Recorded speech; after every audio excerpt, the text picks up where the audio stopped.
Hey everybody, how's it going? My name is Jimmy. I'm here with a really great video topic for you guys today in regards to a trip that I just took from San Francisco. 2 full days of photo taking fun, as well as tons of food that I put in my stomach. I ate a lot and took lots of pictures. I want to share with you guys this video as a guide so you can pack with practicality like I did for this trip. Okay, it's very easy to overpack when it comes to photo taking adventures. You bring all the accessories, it wears on your shoulders, you get frustrated, you end up not taking any pictures anyway. So you don't want to be in that situation. Pack with practicality in mind. What do you really need? What kind of shooter are you? What am I? More of a street shooter type of photographer. I like to get in close. I like to spy on people and take pictures if I can get away with it, which I'll get into other topics in future videos. But here's what I took along with me. I took along a backpack, like a regular school backpack by North Face, very heavy duty. It has a back cushion to it and the straps are wide, so it distributes pressure on my shoulders. It's very easy to get fatigued when you're walking around all day, and even with a small amount of weight in this bag, it still wore on me after a while, so just be aware of that. It does not have compartments on the inside for my camera. I'll show you how I got away with that. This camera bag is a school backpack type of thing that I can use for either purpose. That was very important because I didn't want to just buy a camera bag that I couldn't use for anything else. The side pocket here, I have a small tripod. This was really useful. I actually got this for free from an XT1 bundle that I bought.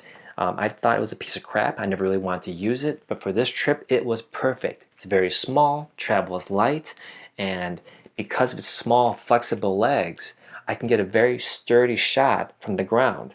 And with this, I can be in a shot as well and take a selfie of myself with my girlfriend, for example, and a nice scenic background.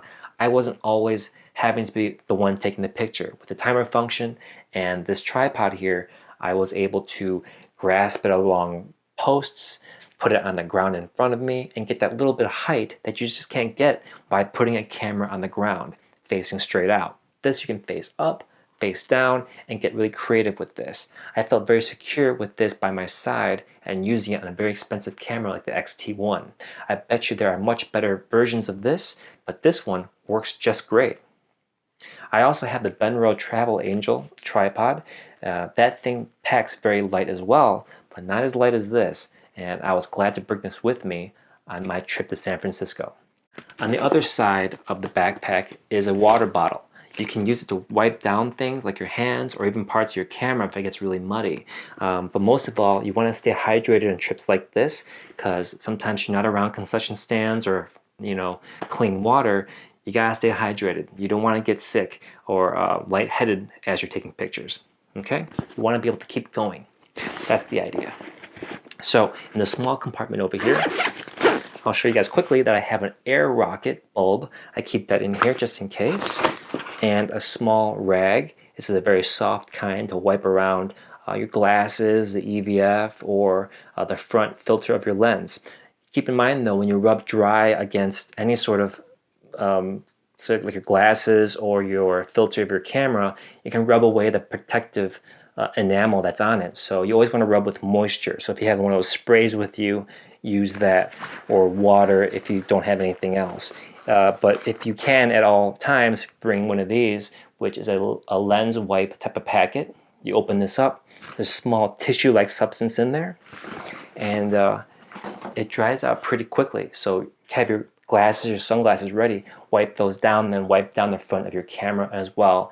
Then toss it when you're done. Those things don't cost very much. They pack very light and very, very useful. Let's go into the big part of the bag now. Remember how I mentioned that other bags you buy have compartmentalized parts to the bag? This is just one big cavity inside it. And what I did was I wanted to get this and make a compartment myself. It's a small foam box. And this has the camera and other accessories in it right now.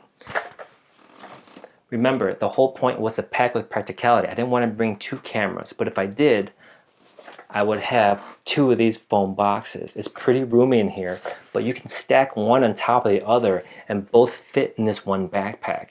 I have 2 school type backpacks and they fit in there just fine. Okay, so that backpack can be a very versatile backpack. I can use it for books, for example, or my laptop, and I can also use it to compartmentalize camera equipment. The reason why I don't use a single strap Canon or Nikon camera bag anymore, even though I do have them, I use them from time to time. When I'm far away and I'm walking around and trekking things, I want to have a 2-strap backpack that does not have logos on them in regards to photo equipment, because it makes you a target and people can steal things from you, and you just don't want to make things easy for anybody to take things from you, okay? So don't be a target. Blend in. Be inconspicuous. This foam box I got from Amazon. I love it. It works really well, and it's just really well made for what I want it to do. It holds down with these little Velcro straps here, and the inside I have 2 chargers for the battery right here. I actually made a separate video about this. They're very cheap feeling, but they work really well, and there's no extra cord to keep or maintain. Those things can break when you're transporting them, so why carry them around if you don't have to? These are really cheap off of Amazon, and they even came with batteries. Or was it the other way around? You bought the batteries and it came with the chargers, and it works really well, saves space in your bag, and the prongs fold away. I bring 2 of these because I brought 4 batteries.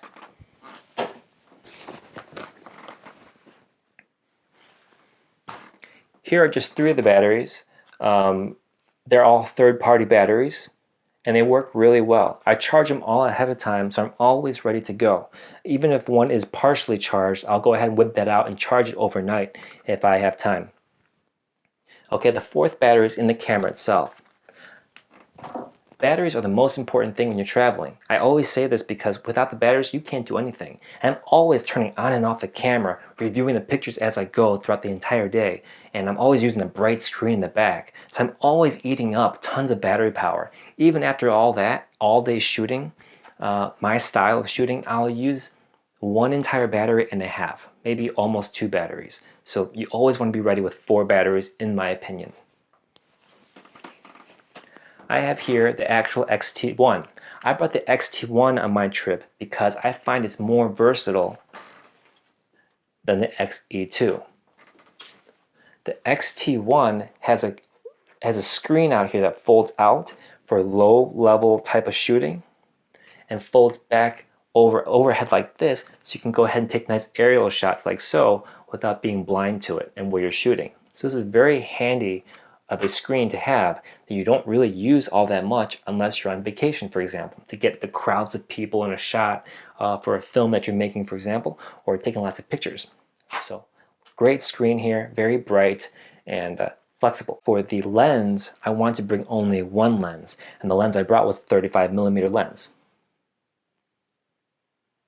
It looks a little bigger now because it has a hood on it, the hood that came with it. I leave it on there for protective purposes, and I didn't want to have my lens vulnerable to the elements, and that helped to keep out the stray sunlight as well. So definitely keep in mind the 35mm if you have one. This is a prime lens. It worked really well in terms of people and just using it as an ultimate lens, versatile lens that I had. I wish I could bring 2 lenses. This one and the 10-24 wide angle lens. Because San Francisco is this wide, vast area, this didn't really help to catch it all. But if you can only choose 1 lens, which I recommend in very small trips, bring the 35mm or some smaller type of lens. Yeah, sure, we can bring lots of lenses if we wanted to, but it's going to wear down with the extra weight, and just 1 small lens you can do a lot with, okay? So this is one I brought. I also have a strap here. This is a lance strap that I recommend. I put it on my wrist because I don't want anything around my neck. It's very inconspicuous. I don't want people even to think about ripping this off my hand. My camera is not going anywhere. It acts like a noose around my hand. You're gonna have to kill me to get it. So let's get into the actual memory card now. This is the last component I'm gonna get into. I brought 1 camera card right here. It's a 64 gigabyte card. It's really big. I want to make sure I had enough room for pictures. I didn't buy this, I actually already had it, so why not just bring the most memory that I had? I take good care of my stuff, so I was sure that just one card would be enough. I took video and pictures, JPEGs on it, and as I'm not even close to filling it up. So I highly recommend a class 10 card if you have one, and it works really well. Okay, so that's pretty much it. Everything fits in my bag just fine. In fact, with this foam box I was telling you guys about, it sits at the bottom of my bag, and it has a half of the bag still left to go ahead and put your hat in, your sunglasses in, or your scarf on top of all that in case you don't want to wear it and you get hot. So being prepared and having extra room is always a great thing when you're going on these film picture taking expeditions. I hope this can help you guys as a guide for future trips that you might take. If I missed any cool accessories that pack small but are very useful, please list them in the comments below. I really appreciate your subscriptions and you guys leaving some great positive comments. I do pay attention to them, to the positive ones anyway, so I really appreciate that, and thank you so much for watching. Talk to you guys soon. Travel safe. Bye-bye. In fact, it's so secure, I can't get it off right now. Okay.